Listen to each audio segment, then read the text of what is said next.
наука существует не только ради себя самой, не только для утоления любопытства, хотя, в общем-то, она стремится отвечать на такие вот вопросы, извечные вопросы. Это почему мир именно такой, а не другой? Каков смысл жизни? Каков смысл появления человека на Земле?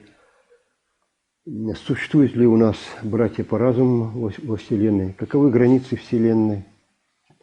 Когда образовалась Вселенная? То есть вот эти вопросы, они волновали человека всегда.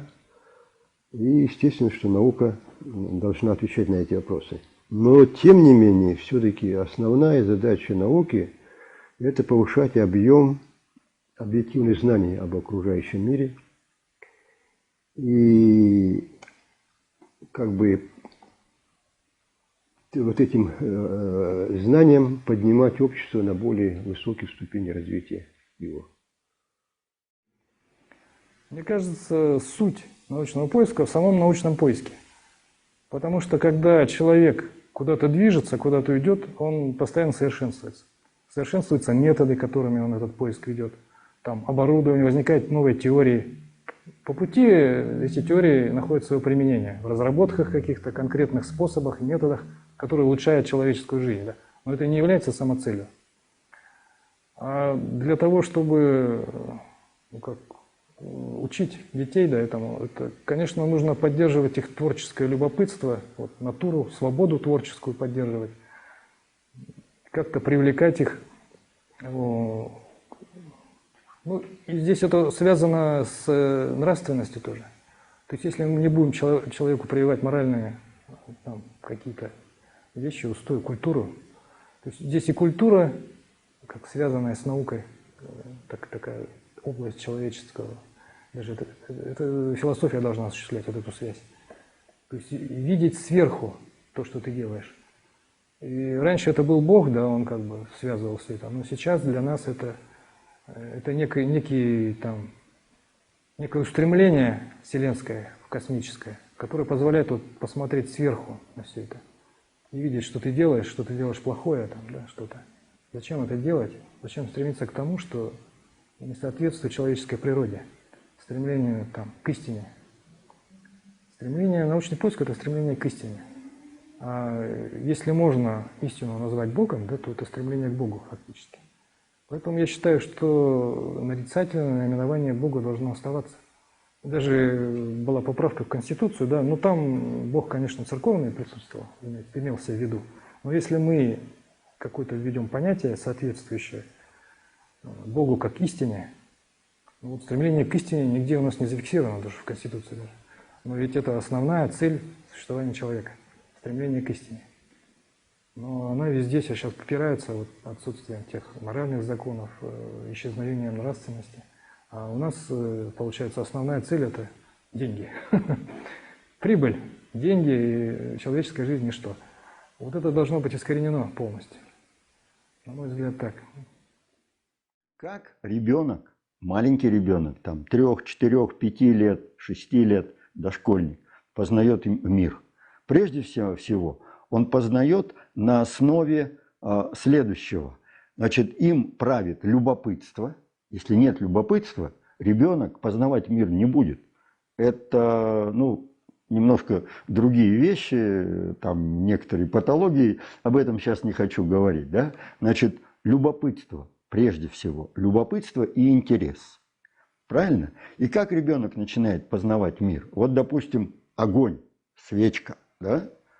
Ведь, крайне редко ребенок, даже если ему взрослые объясняют, что это горячо, это пока он не почувствовал на пальце, что это горячо, он не поймет. Он все равно не поймет.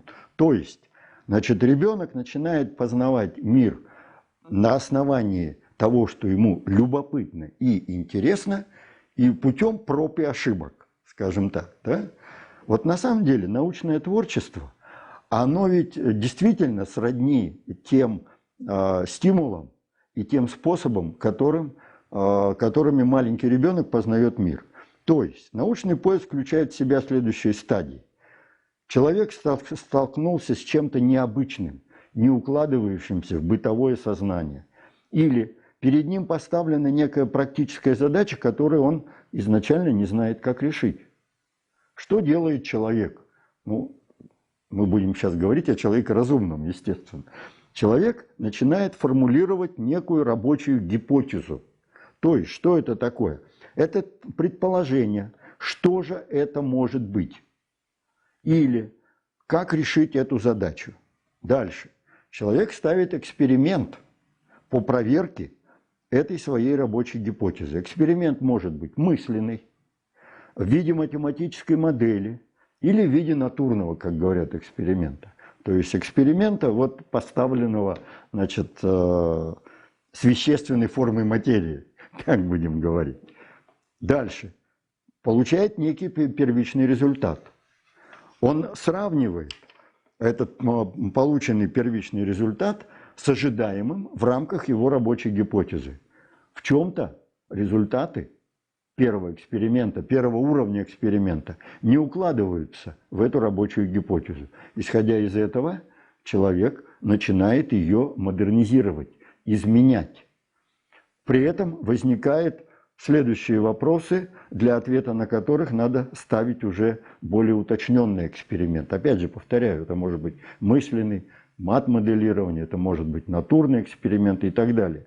И вот таким образом, методом проб и ошибок, значит, в несколько этапов, как правило, в несколько этапов, значит, исследователь приближается к тому, что его рабочая гипотеза, модернизированная, начинает подтверждаться экспериментом. Вот это и есть логика развития науки. Значит, если любому человеку, начиная с ребенка, действительно присуще любопытство, ему это интересно, и возникает задача, которую надо решить, вот тогда таким образом и реализуется, собственно говоря, научный поиск, суть научного поиска. Я понимаю это так. Скажем, на самом деле, значит, ребенок, который начинает себя только-только осознавать, он уже становится настоящим исследователем. Он задает вопрос, почему он так само, а что там внутри находится? Вот, скажем, берем часы, значит, обычные, значит, а что там внутри? Открываем, там, ну, раньше были механические часы, сейчас электронные, да, там всякие колесики, шестеренки, а что там, они почему так расположены, можно разобрать, там мелко много всяких винтиков, колесиков, этих самых шестереночек, то есть вот так разбивает, смотрит, и того получается вот часы состоят из неких кусков этих самых шестеренок, колесиков и прочих, собранных в каком-то порядке. Ученый, ну, примерно так же. Вот, самое главное для ученого вопрос, вот, почему это так устроено, почему это происходит так или иначе. И вот, скажем, ну, основные законы природы вот, изучает физика. Ну, значит, не в обиду другим наукам, науки разные нужны, науки разные важны, а физика именно она изучает фундаментальные законы физики, которые потом все равно отражают на всех этих других науках. Скажем, химия – это фундаментальнейшая наука, но на самом деле она все равно основана на законах физики, потому что атомы и молекулы, с которыми работает, значит, оперирует химик, они подчиняются законам квантовой физики, квантовой механики, которые вот, ну, установили вот физики в ходе вот, исследований ответа на вопрос, почему и почему это так устроено. Вот, поэтому вот, можно сказать так, самое главное вот, вопрос, почему это так устроено, почему это так движется. То есть вот такой вопрос, он является самой побудительной причиной вот, научного интереса. Ну, скажем, есть такой крупная уникальная установка, называется Большой адронный коллайдер. Вот, на границе Франции и Швейцарии. Вот. Что это такое? Зачем? Ну, люди могут спросить. А я скажу, это большой молоток. Вот если мы часы вот так разобрали, потом хотим узнать, из чего шестеренка сделана, мы его там молотком разбиваем, смотрим, а там какой-то металл. А стал там внутри, мы еще там разбиваем. Так вот, коллайдер, это еще больше молоток, он эти вот атомы разбивает на мельчайшие куски, которые, значит, изучение которых там даст ответы на фундаментальные вопросы вот этого нашего науки, как это устроено, почему оно такое, и как его использовать в нашей жизни. Науку можно представить как инструмент, можно представить как хороший инструмент. А науку можно и представить как постоянно дающую идеи, даже, можно сказать, стратегические идеи. Поэтому можно науку использовать, не использовать, а наука может быть стратегией. А может наука быть тактикой. Стратегически это всегда, основываясь на науке, идет развитие. Это стратегическое. А тактические понятия для меня, это как наука используется как сопровождение. Что-то делают, раз уперлись во что-то, идут советоваться с наукой, дальше идут. Вот это тактическое, это тоже хорошо, но это оно идет медленное развитие. Ну, скажем, была Октябрьская революция.